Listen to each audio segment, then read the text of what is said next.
పవన్ కళ్యాణ్ గారు ఎప్పుడు కూడా జనాల్లో ఉంటా, జనాలతో మమేకం అవుతా అని చెప్తూ ఉంటారు కదా, మరి వచ్చినప్పుడు అంత పెద్ద పరదాలు ఎందుకు అనేది? అక్కడ నిలుస్తున్నాయి, అక్కడ అంతకు ముందే కట్టినటువంటి పరదాలు అవి, అంతే తప్ప ఆయన భయపడి పరదాలు కట్టించుకోవాల్సిన అవసరం లేదు.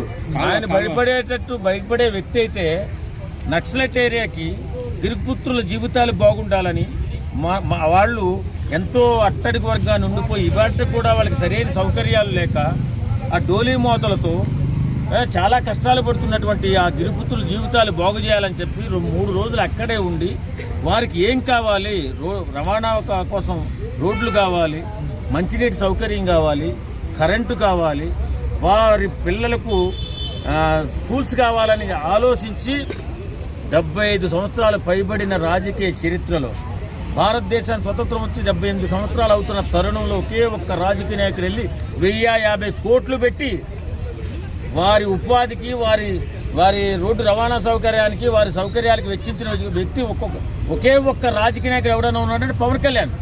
ఆయన గురించి మీరు మాట్లాడే తుచ్చ రాజకీయ నాయకులారా, ఒకటి మాత్రం చెప్తున్నా, మీరు ఆర్థిక నేరస్తులు, మీరు కబ్జాదారులు, మీరు కూనీకోర్లు, మీరు కూడా పవన్ కళ్యాణ్ గురించి మాట్లాడుతుంటే చాలా అసహ్యంగా ఉంటుంది.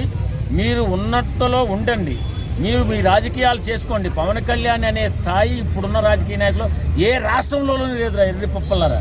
అది గుర్తుంచుకుని బతకండి. పవన్ కళ్యాణ్ విమర్శించకండి. మీకు సరిజోడైన రాజకీయ నాయకులు చాలామంది ఉన్నారు.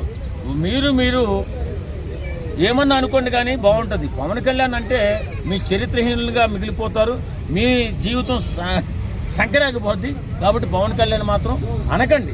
అంటే మీరు అగ్గి చుట్టూరు తిరిగే ఈగలాగా రెక్కలు తెప్పి కింద పడిపోతారు.